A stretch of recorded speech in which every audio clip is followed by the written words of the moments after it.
Épisode 13. Vous avez l'impression de marcher sur des œufs dans votre propre maison. Vous devez tout justifier. Vous savez qu'il vous aime, mais vous vous sentez étouffé. Si oui, alors ce deuxième épisode, dans la série des personnalités difficiles, est pour vous.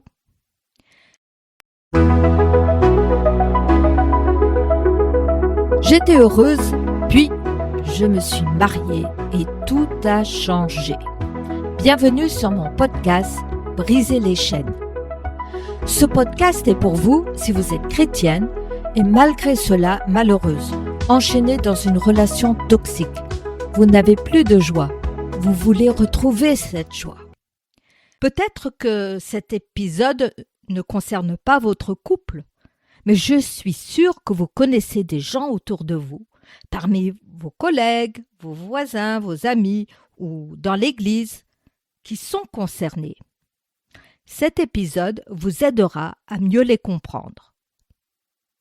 Aujourd'hui, nous allons parler du contrôle en analysant deux types de personnes.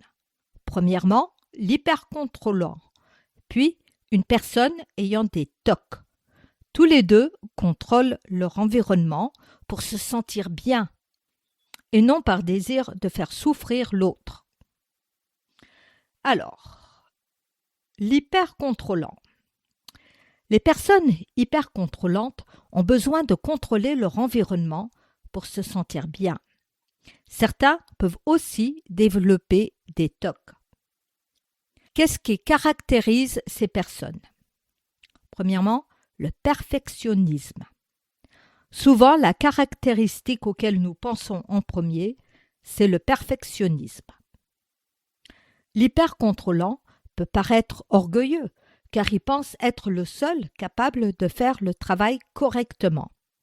Il a des exigences très élevées pour lui-même et pour les autres. Un travail mal fait le stresse énormément. Il aura tendance à mettre des procédures, des systèmes en place et à exiger que tout le monde s'y plie. Deuxièmement, la peur de se tromper. Il va mettre beaucoup de temps à prendre une décision et même lorsqu'il l'aura prise, il doutera encore. Il va perdre son temps à évaluer toutes les possibilités et leurs ramifications. Troisièmement, il aime ce qui peut être mesuré. Il est très rigoureux, très consciencieux. Il tient ses promesses. On peut compter sur lui. Il est fiable. Ce qui n'est pas le cas, selon lui, des autres. Du coup, cela lui pose des problèmes relationnels. Il a du mal à exprimer ses sentiments, car ce domaine n'est pas rationnel. Son désir n'est pas de nuire aux autres, mais de les aider, les sécuriser à l'extrême, ce qui peut être très étouffant dans le cercle familial. Quelques conseils pratiques. Mettez en valeur ses qualités. Il est facile de ne voir que des défauts qui nous énervent, nous contrôlent. Mais prenons une pièce de monnaie. Cette pièce a une valeur, par exemple 1 euro. Dans notre cas, on dirait que cette valeur, c'est le perfectionnisme. La pièce a deux faces. Il en est de même avec le perfectionnisme. Face A, trop exigeant, perte de temps, contrôle. Et la face B, travail bien fait. On n'a pas besoin de passer derrière pour vérifier la qualité. Mon mari n'avait pas confiance dans mes capacités pour laver les sols correctement. Donc, nous avions trouvé un accord qui nous convenait à tous les deux. Je lui laissais cette responsabilité et j'en profitais pour faire autre chose dans une autre pièce. Il était moins anxieux et moi, soulagée de ne pas être critiquée. Deuxièmement, montrez-vous le plus fiable possible. Il déteste les imprévus, donc évitez de lui faire des surprises. Prévenez-le bien en avance de tous les changements ou routines pour qu'il puisse s'habituer à cette idée. Si vous n'êtes pas d'accord sur quelque chose, présentez votre cas comme lors d'un procès, avec des preuves à l'appui. Cela lui montrera que vous ne réagissez pas sur un coup de tête, mais que vous avez mûrement réfléchi. Et surtout, tenez toujours votre parole. Troisièmement, ne vous laissez pas entraîner trop loin. Oui, considérez ses désirs, ses besoins, mais vous aussi vous en avez. Prenez soin de vous. Galates 5, verset 1 dit « Le Christ vous a rendus libres pour que nous connaissions la vraie liberté. C'est pourquoi, tenez bon et ne vous laissez pas réduire à nouveau en esclavage. » L'apôtre Paul écrivait aux chrétiens de Galate. Des enseignants voulaient les remettre sous les lois juives. Ils exigeaient qu'ils respectent les rituels de l'Ancien Testament. Paul leur dit que Jésus nous a libérés de tous ces rituels. Bien que le contexte soit différent, le fond est vrai. Dieu veut que nous soyons libres. D'ailleurs, quand il a créé Adam et Ève, il leur a donné la liberté de manger le fruit défendu ou de résister. La liberté est une valeur fondamentale pour Dieu. Dieu ne veut pas que nous soyons esclaves de notre conjoint. Nous allons voir maintenant la personne qui a des TOC. Cette personne a souvent comme base une personnalité contrôlante. Qu'est-ce qu'un TOC ? Un TOC, c'est le sigle pour trouble obsessionnel compulsif. C'est une pathologie mentale. La personne atteinte, pour soulager une pensée catastrophique ou pour éviter que celle-ci ne se réalise, par exemple un accident ou un décès, une perte de travail, eh bien, cette personne est obligée de faire certaines choses. C'est la compulsion. Et cela, plusieurs fois par jour, lui prenant au minimum 1 heure par jour. Je vais vous raconter un petit peu de ce qui se passait chez nous. Mon mari était obligé de tout contrôler. Oh, il n'était pas méchant. Je savais qu'il nous aimait, moi et mes filles. Mais beaucoup de ses actions étaient motivées par la peur. Il était donc obligé de tout contrôler et nous contrôler aussi. Il contrôlait donc ce qu'on mangeait. Oh, un malheur arriverait si je prenais même 1 seul kilo. Il contrôlait comment je m'habillais. Il ne faut pas être trop serré, hein. Il insistait pour que je mette du 44 quand du 38 m'allait très bien.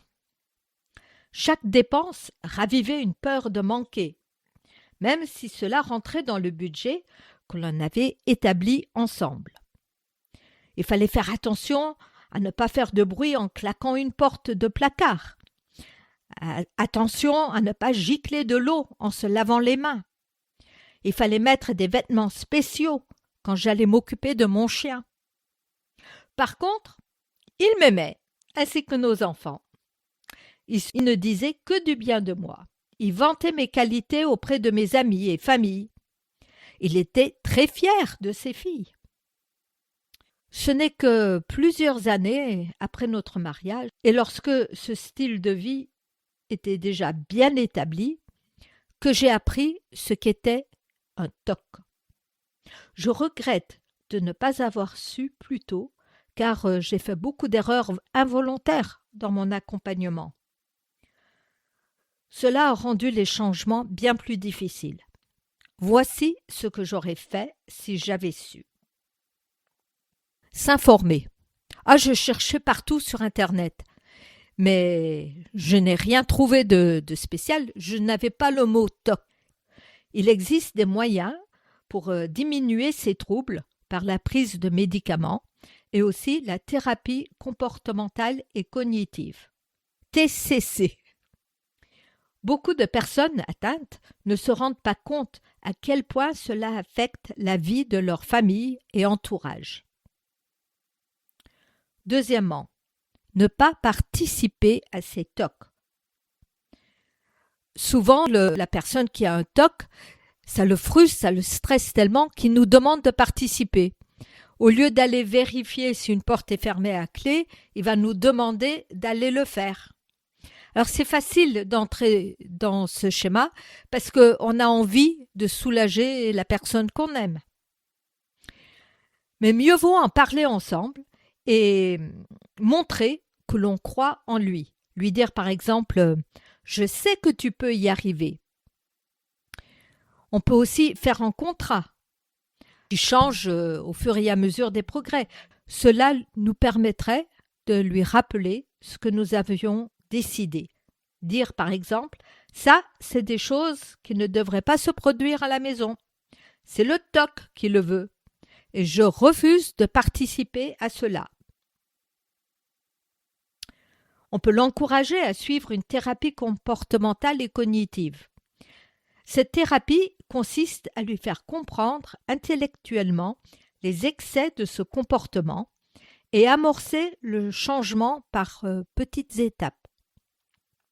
La famille, souvent, est invitée dans cette thérapie afin de l'aider au quotidien à résister à ces TOC et surtout à ne pas les renforcer. On leur apprend à être co-thérapeute au lieu de co-dépendant.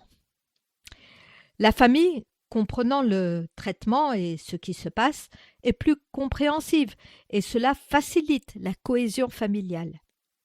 Parfois, grâce à cette cohésion dans la thérapie, même des rétablissements spontanés peuvent avoir lieu.